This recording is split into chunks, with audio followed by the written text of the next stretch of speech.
introduce you to oxyacetalene welding. And when you first start, you might want to inspect your weld station to make sure that there's no combustibles around. And also, comfort and position are really important. If you have a practice piece of metal, if you were to put it right directly on the bricks work as a heat sink. And it's going to take much longer to get that metal hot and to start a weld bead. So the best way is to lift your metal up off that surface so that it can get hot without there being something under it that's going to absorb and wick away all that heat. And if you get set up, you want to think about, you need vice grips, because otherwise how do you pick up your hot metal? So have your vice grips handy. You can think about your welding rods that you're going to add your filler metal with. The ends I've bent over, so that way I know which end is the business end and which end will be the cool end. So as I get organized here and I think about, this is sort of awkward at my wrist, so I'm going to put another brick under my wrist so I'm at the right level. For the hand that holds the filler rod, I'm going to use another brick and prop it up this way so I can be really comfortable and I'm not just kind of floating in space.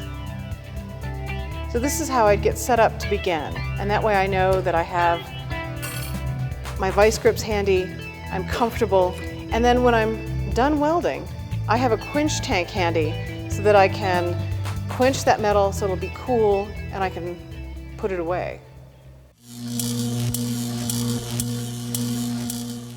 For oxyacetalene welding, I want to talk to you about how to set up your regulators. So for your regulators, there's a chart that's going to tell you exactly your settings, and it's dependent on your metal thickness, and then it tells you tip size, and then your settings for oxygen and acetylene. Now I'm using a double-aught tip, and that will require 3 to 5 pounds of pressure in oxygen and 3 to 5 pounds of pressure in acetylene. Now that I know my settings, I'm going to go over to the tanks and make sure that they're zeroed out and that the T-valve doesn't have any tension on it. Take that precaution, check your equipment, make sure it's in a neutral setting to begin. Once you found it's in a neutral setting, you can begin powering it up. For the oxygen, the cylinder valve at the top of the tank is what you open first. And you open it slowly to begin with. When you're setting this, you want to make sure that no one's right in front of the dials. That's the most vulnerable point where it could become a problem. So I'm going to open it slowly. This first dial came up to pressure. I'm going to open the oxygen cylinder all the way. And now this dial tells me what the tank pressure is. To set my line pressure is the second dial. And that's when we looked at that chart knowing it's 3 to 5 pounds of pressure. I'm going to dial this in.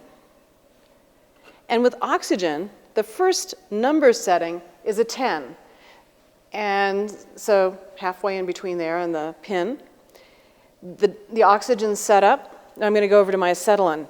Acetylene, the maximum you ever want to open a acetylene tank is 1.5 turns. So I'm going to barely open the cylinder, half a turn, another half a turn. So that was 1.5 turns total. So now I'm going to set the line pressure in the second dial, 5 pounds of pressure, turn the T-valve in till it comes up to 5.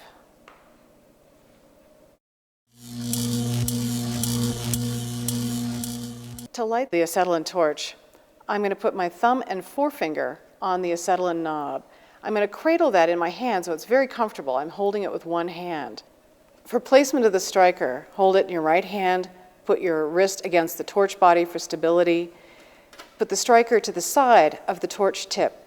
If you put it in front of the tip, you could wind up extinguishing your flame, so keep it to the side. When you're ready to light, you're going to crack that torch handle opening 1/4 of a turn. So I'm going to have to put my helmet on and crack it open, and I've got it lit. I want a little bit of a feather, and you can see there's a little bit of play in that flame. If it's too forceful, it's not going, and too little, it's not going to work either. You want just a little bit of movement in the end of that flame. I'm going to add my oxygen now, cracking it open slowly, This is a carburizing flame, and you can see there's an extension in front of the torch by about 2 inches, and that the brighter blue flame is maybe a ½ inch in front of the torch tip. To get a neutral flame, I'm going to dial in a little more oxygen where those two tips come together and make one bright blue flame. An oxidizing flame, it got sharper and much more, you can hear that hiss. That oxidizing flame is going to make for a poor weld. So let's go back and create a neutral flame right there. So that's the flame you want to use when you weld.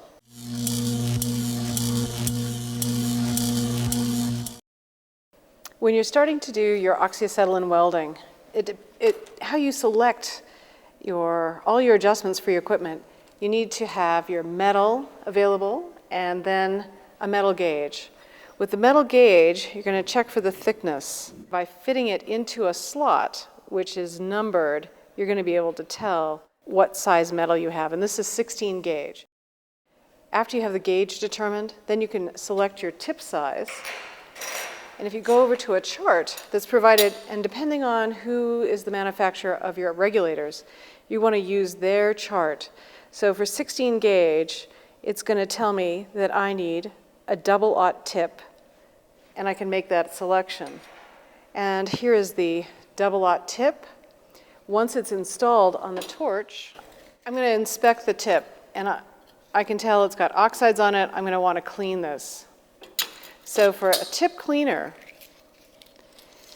you have a flat file and a series of round files.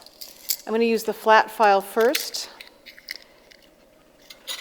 and clean that top edge. And notice when I'm filing, it's a push stroke. I'm pushing away from myself in one direction. If I were to pull back, it would dull the file. So cleaning that tip end, and then I'm going to check to make sure that the sides are not flared out, and those are fine. If those were flared out, I would need to file those edges as well. And that prevents there from being a Venturi effect. And what happens if you have a flared tip, you're going to have a problem with atmospheric air getting into your flame and causing swirling and oxides getting into your weld. So it's not going to be as clean of a weld. So now I'm ready to use the round tip cleaner. And that goes into that little orifice. And you want to choose a tip cleaner that goes, a round file that goes in easily. If it's too tight of a fit, you're going to change the diameter of that opening, and then it's going to be a larger tip. So now that this is cleaned, and it is important to use the flat file first, because filings are going to go into the interior of the tip, and that round file will clear any filings that are in the wrong place. So now this tip is ready to be used.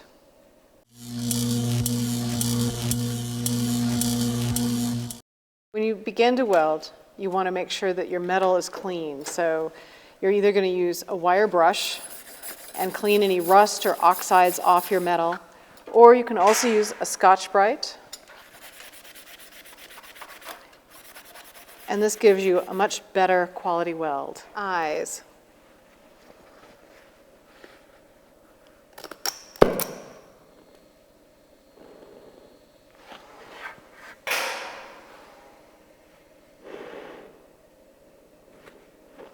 Getting a neutral flame, there, nice and quiet. Picking up my filler rod, I'm going to start heating up that base metal, placing my torch 1/8 of an inch in front of that base piece. The metal is glowing red hot, but it's not liquid yet. I have to wait for there to be a molten puddle. And once I've got that puddle established, then I can add the filler material to the middle of that puddle. The puddle is what melts the filler. I don't want just the torch to heat that filler. I want them to become one. Adding filler to the middle of that puddle. So I've stepped the torch back a little bit so I could introduce the filler. So I'm heating that leading edge of that puddle. Notice how the metal, that molten metal, follows the torch.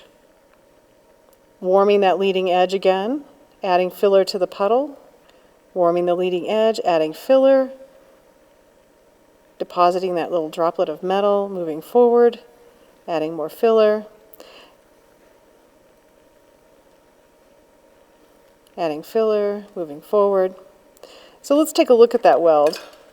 I'm going to turn off the torch, shutting off the oxygen first, and then the acetylene.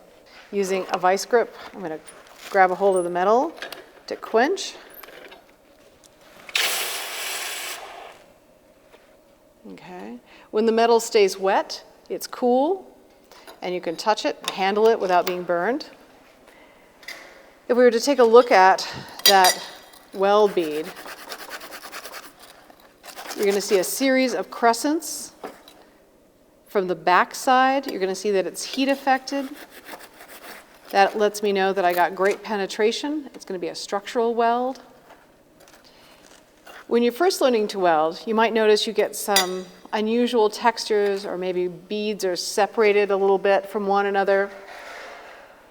And you might even be more playful with that. On here's another welding practice piece, and the filler rod you can see daylight underneath it.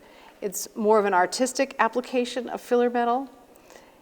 So when you're experimenting with welding for an art class, see how you can move the metal, how you can attach it firmly so it becomes something structural, but also how you might use it more artistically for texture, for line, for surface detail.